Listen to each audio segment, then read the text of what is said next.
It's finally March, which means it's very windy here, as you can see, but I'm excited and ready to get started on my spring garden for 2025. However, we're gonna have to take it indoors today so we don't blow away, but I wanna share with you 7 mistakes that I have made as a gardener, and hopefully that will give you some tips if you're just starting out, and maybe some advice if you're a veteran.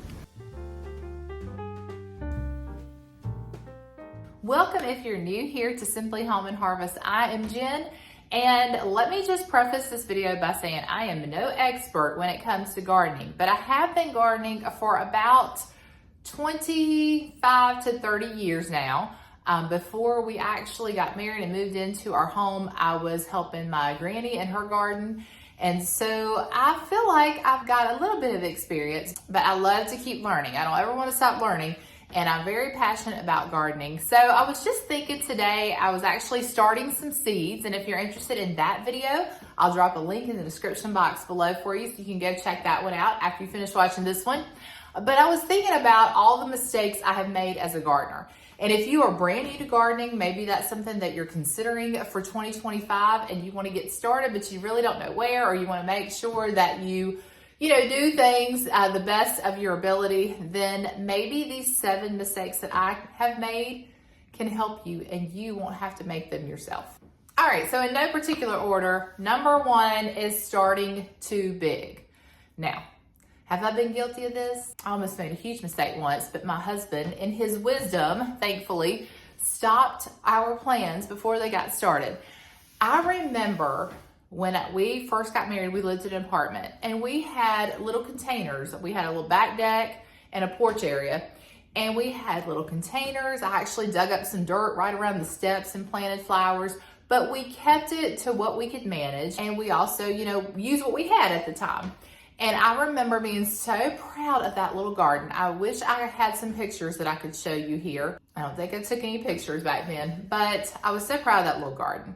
And then when we moved into this house, which has been about 24 years ago, we had a little garden that was right up against the house. I think it was about maybe 4 feet by 4 feet. It was a little square. We had it against the house because we knew we had lots of deer around, and so we could keep close watch on it, and we protected it the best we could. But I grew everything that I could think of in that little space, and I don't know, even my granny, who I learned all my gardening skills from, she didn't know how the stuff was growing, and we didn't know how it was really growing either. But we had the most productive little garden in that space, and I don't know how long we kept it. I might can find a picture of that. If I can, I'll pop that down here somewhere for you to see it. But that was where we started when we moved in here. And then we started with a raised bed garden out in the back of the property. And we were both working. I was trying to manage that, but I had this big idea that I wanted a really, really big garden. And we didn't really know a whole lot about it. And I was just ready to dig up the backyard. Some people very close to us, they had made a huge garden. And I was probably a little bit jealous. I wanted to have a big garden too, because that was what I was passionate about. So, I told my husband, okay, this is what we're gonna do. We're gonna do all this. He said, no, we're not. He said, no, we're going to maybe add just a little bit. We'll add maybe half of what we have now, and we'll see if you can maintain that. Well, let me tell you, that was a great idea. I was able to maintain that, but that other garden that this family started that was huge, they could not maintain, and they gardened for 1 year. And then they just lost interest because it was too big. So what we learned from that was to keep things at a smaller scale. Yeah, I could handle that 1 raised bed and a half, so we doubled the space the next year. Then we added a little bit more things around the home, and now we have a bigger garden space. Last year we added a green stalk. So don't start too big. Start small, and then as you can maintain things, as you learn, you can add more. But it's really hard when you add too much at first, because you'll get very overwhelmed and burn out right out the gate, and you don't want that. All right, my number 2 mistake is not having a garden plan. Now, I start out with a pretty good plan the last few years I have, but some years I don't stick to the plan. So I should probably add that, not having a plan and not sticking to a plan. You want to plant what you will eat. So if you are building a vegetable garden, you don't want to plant a bunch of cucumbers if no one in your house eats cucumbers. Or if you don't can pickles, you don't need a bunch of cucumbers, right? So for any fruit, any vegetable that you might want to grow, make sure that it's something that you will use, and then, start small there too. You don't want to do like massive amounts of green beans unless you have time to pick and can or freeze massive amounts of green beans, because green beans will take off without any warning. So, you've got to make sure that you plan for what you will eat, also what you have time to harvest and prepare and can and preserve and all the things. And then if you're going to do a flower garden, you want to make sure that you have time to maintain the flower garden, because it's going to need weeding. You're going to have time to take care of that. So make sure that you have a plan and that you stick with the plan. And you can make a plan very simple. You can take a notepad and a pen and sit down and kind of sketch out what you want, walk around, do some measurements, and start small and have a plan. Okay, so the third mistake that I have made is under preparing your soil. Now, it's easy to just dig up a spot or grab a bag of potting soil. And if you do container gardening, you can buy some potting soil that's already prepared for you. But especially if you're going to do a raised bed garden or an in-ground garden, it's going to take a while to get your soil cultivated and ready for growing your produce. You cannot, now where we live in the southern part of Virginia, we have a clay red dirt. I could actually show you a picture right now because they did some road work in front of our home and dug up our ditch, and it is just red clay dirt out there. So that's what we deal with. Now let me tell you what would happen if I went out, dug up some red clay dirt, went to the nursery, bought some tomato plants and put them in that dirt. They would probably not make it. So you want to make sure that you research your soil, see what you need, what do you need to add to your soil. Over the years, we have learned how to compost, how to add compost to our soil. We have learned what fertilizer works best in our area, and we work that soil. And so when I put things in the garden, I've got years and years of soil that has been prepared. And so, I don't have to work as hard on my soil now, but in the beginning, oh yeah, that was a big deal. And I lost a lot of produce, a lot of plants because my soil wasn't right. So pay attention to that. Don't make that mistake of under preparing your soil. All right, number 4, don't make the mistake of planting in the wrong location. Just because you have an open space doesn't mean that it's a good place for a garden. You need to pay attention to how the sun hits the spot that you are considering. If you have a lot of shade, you might have to think about like growing shade plants instead of those that require full sun. So pay attention to that. Know what you want to plant and then find out, well, how much sun does this plant need? If it needs 6 hours or more, then you need to plant it somewhere that's going to get 6 hours or more of sunlight. You also want to see when does the sun come up the strongest? Our garden is in a good spot where it gets nice morning sun, but by the time the sun comes around the house and the heat of the day, it is blocked by some trees, and so it doesn't get that direct, powerful evening sun. Not too much of it. It gets a little bit because it needs that, but not too much of it. So pay attention to that. You want to make sure you have a nice level spot. You'll need to probably level it off a little bit. If not, you'll lose all your soil. We have some erosion that we've got to take care of in our garden because over time it has washed away. We have a nice little slope in our backyard. So this has been something that we have had to work on over the years. So make sure you got a good location, nice level soil, good sunlight, and you'll be happy you did.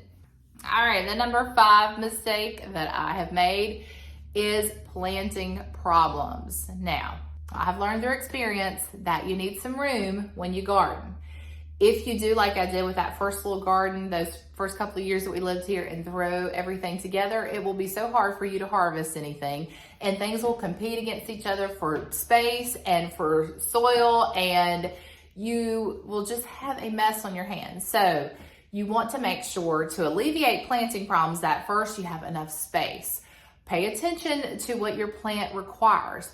Each plant, whether you start with seeds or plant from the nurseries, will tell you how much spacing that plant needs, how many plants you can put per square foot, or in a row. And you might see some differing opinions online. Some people might say, oh, you can plant corn in a row like this. And some people say, oh no, you need to plant corn like this, and a nice square foot. So make sure you take the time to research what works best, because that is definitely something that you want to consider. Plus, when you're harvesting, like with our tomato plants, for the first couple of years, I was planting the tomato plants in rows, and I was having a hard time getting through there to harvest because they grow up so big. I mean, some of our tomato plants look like trees before it's said and done. But I learned that if I grew everything kind of in a U shape, that I could walk in and I could harvest the tomatoes when they were ripe for harvest. So, pay attention to your spacing. And then another thing with planting problems is sometimes you can plant things together that are not compatible. And so you don't want to plant cucumbers and watermelons too closely together, because you'll get some cucamelons. I've done that before. Your watermelons will taste like cucumbers, and your cucumbers will look like watermelons. There's just, can I think of anything else? There's, lots of things that you really should not grow together. That's just one example. But your information, when you look on your seed packet or when you do your research on whatever it is you want to grow, it should tell you those things to stay away from, but also it will give you hints on what's compatible. So we've learned over the last few years that corn and beans and squash are very compatible together. I think they call it the Three Sisters Garden or something, where you plant your corn and then you plant your beans, and the corn can kind of grow up the beans can grow up the corn, and then you plant your squash, and squash kind of like covers everything and shades the root system really well. So those things are very compatible. Peppers and onions, very compatible. Tomatoes and basil, very compatible. Make sure you do the research there and see that you have enough space and that things are compatible, and just make sure they don't have an aversion to each other, because you don't want the cucamelons, trust me. All right, so number 6 is starting too soon or starting too late when it comes to planting your garden. Now, most people in our area will start too soon because, like me, they are excited to get started. Oh my goodness, this weekend we've got longer days coming. It's daylight savings time is beginning. And so, everybody's anxious to get out there. We have these warm days and people are ready, for warm weather, and they start planting things. Well, what happens is that we'll get some unexpected frost the end of April. Or one time, I've actually got pictures where we had snow the first week of May. And I had stuff in the garden then, and we were out there finding everything we could, buckets and containers and plastic, and trying to cover everything, because it was already in the ground. So be sure that you don't plant things too soon, because you don't want to lose them.